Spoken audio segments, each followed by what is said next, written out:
Welcome to Idea Talks. Today I'm joined by Dr. Luca Nguyen, who's a management consultant with over 12 years of experience working with major international and even local companies. Malta's future starts with a conversation. Idea Talks. Before we get into the topic, can you tell us something about yourself? Your background is quite unusual. So I started to work in management consulting with Fortune 500 companies for clients like Novartis, Shell, BSF, for projects like quality management, HR strategy, market research. And the projects are mostly complex, multi-year, and involve international teams that, of course, face a lot of pressure. And lately, I've been working here in Malta in management consulting. And I also coupled it with academic research and education. So how long have you been here in Malta? About 8 years in total. And before that? Before that, I was in the Netherlands, also in China, different assignments throughout Asia, and also in London. And you were born in, where were you? I was born in Italy, but with Vietnamese origins. Okay. And why did you choose management consultant? What attracted you to that area? It is a very interesting and varied field, so you can always get different projects, different assignments, different clients, and you have to think a lot. Always start from something new, and it challenges you to think over and over, understanding the assignment, what are the requests from the clients, what is on paper, and what is not said. And it's always a challenge, and I really like this type of environment where there is always something new to learn and to challenge yourself, basically. So you're meeting a new client and you're the management consultant of this new client. What would your first questions be? What would your first conversation with this client be like? First, I would like to understand what is their goals, what is the scope, and who are the stakeholders, who they want to involve. And next, we talk about methodology. Academic education, so understanding the methodology helps a lot, because then the thinking is more structured. And from there, you go to build the project itself, understanding what type of tasks are required, what resources, the time involved, and how to then report to the client. And at the end, understand what is the outcome that is sought. Okay, what is the difference between talking to a client who is the CEO of the company, but then when you are going to meet his team members, the junior team members, what would the conversation with the junior team members be like? How does it differ from your conversation with the CEO? The team members usually have a different vision. The CEO has an overview of everything. The two sides often talk to each other, and they have to understand each other. But usually what I find is that junior members, they have a better understanding of the ground, what is happening, that is often missed on the overall higher level. And depending always on the context, on the company, on the culture, you will see a lot of different situations. So you always have to adapt. And that is what I really like about this work, that you always have to understand where do you stand with the clients, what is the requirement on paper and what is not on paper, what different people are seeking to obtain, to understand, or what are missing, and a lot of about what they don't understand about each other. So it's a lot of things that you have to take on board, understand, in order to get the assignment right. And sometimes the clients start with an objective, but actually they mean something else. the early you have this type of conversation and you understand what is required from them, even if sometimes they don't know it themselves, the easier is the work. Okay. So planning is very important. Does the fact that you are of an Asian background, but you lived most of your young and adult life in Europe, does it give you an advantage on the way that you deal with different cultures when you are advising clients? Well, nowadays we live in a global workforce, in a global society, and you deal with different people in your own company. And it's very important to understand this. A lot of unspoken rules and understanding of different people from different nationalities are important to be understood. And they need to be made explicit, especially in projects, because when you say, yes, I understood, it can mean different things from different people. So catching up with this, understanding the in between the lines, it's important. And I think this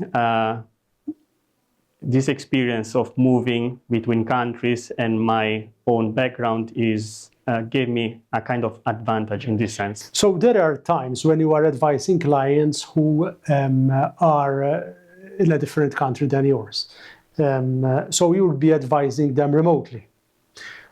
How does it work?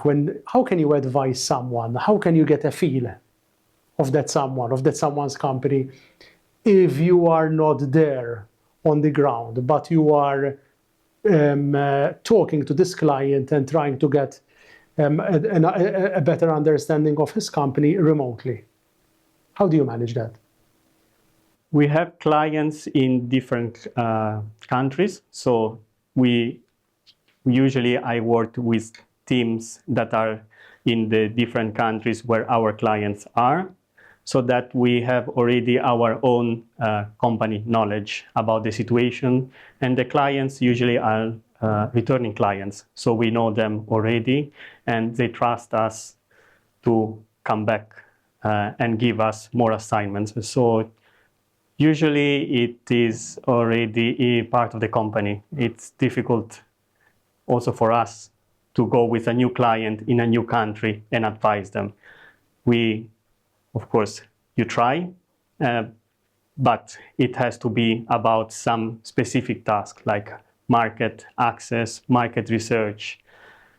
And it is important to be honest with the clients from the beginning, what you can do and what you cannot do. What complications do you encounter when advising clients across different cultures?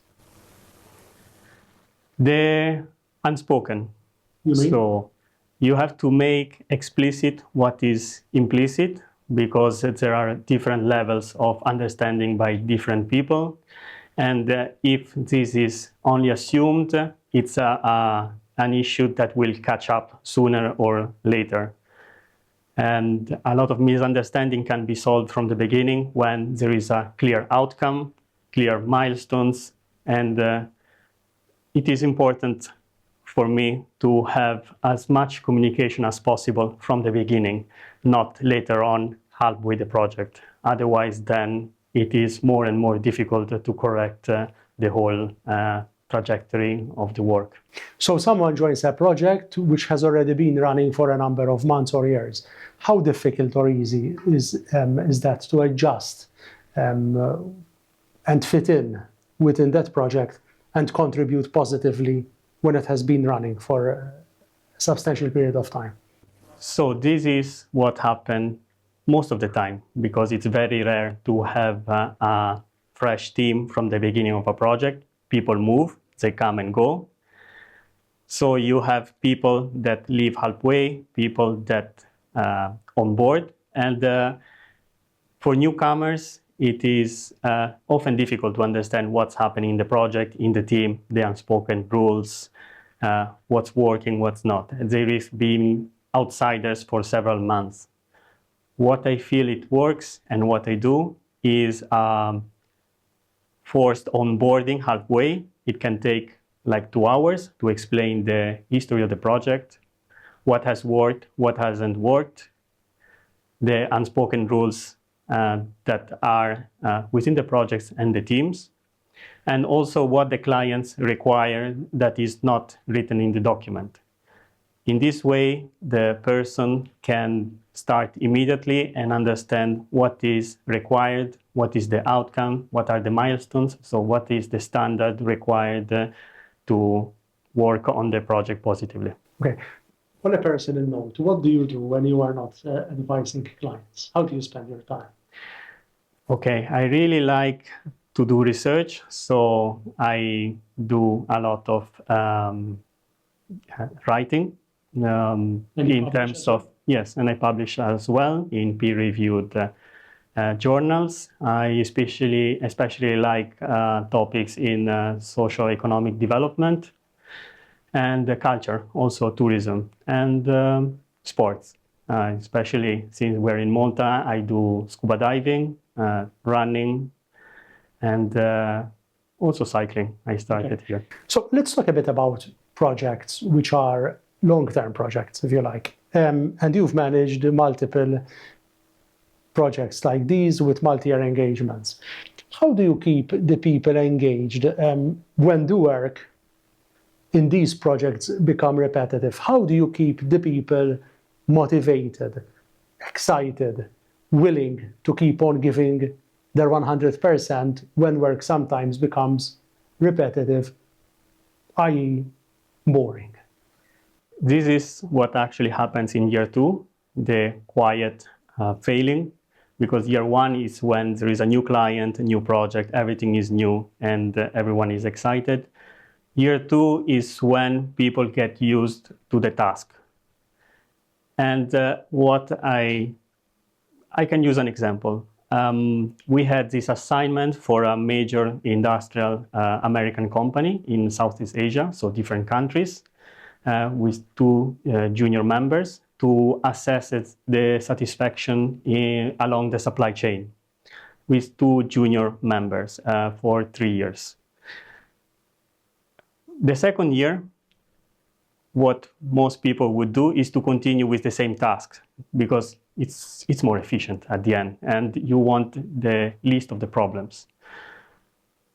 But then people start to be disengaged, as you said, they get kind of bored, they are seeking something, especially if they're ambitious.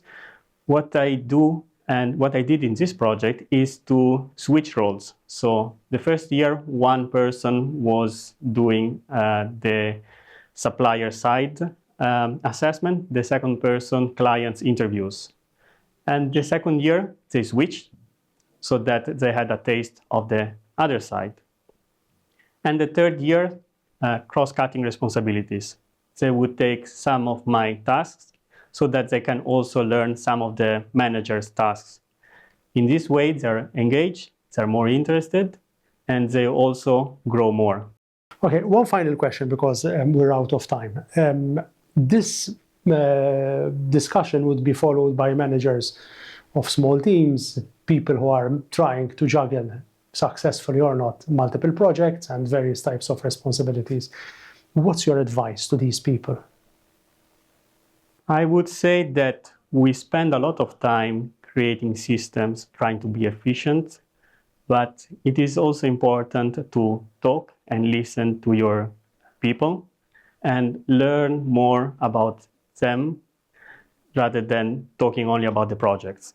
Because at the end, this is a very powerful tool. It's a very important conversation. People want to be to feel heard. And it doesn't take much. It can be after a call, a 2-minute conversation to know how they're doing, or a chat after a meeting. If it's in the same city, the team, it can be an after-work drink or team lunch. But it is important that we go beyond the work and make people understand that they are part of a team. Okay, Dr. Luca, thank you for your time. It was a very interesting conversation. That brings us to an end of this episode with Dr. Luca. I hope you found this conversation interesting as much as I did. We shall be having another conversation with Dr. Luca, whereby we shall be focusing this time round on AI, artificial intelligence, and its impact on the workforce and the future of AI too. Till next time, thank you for your time.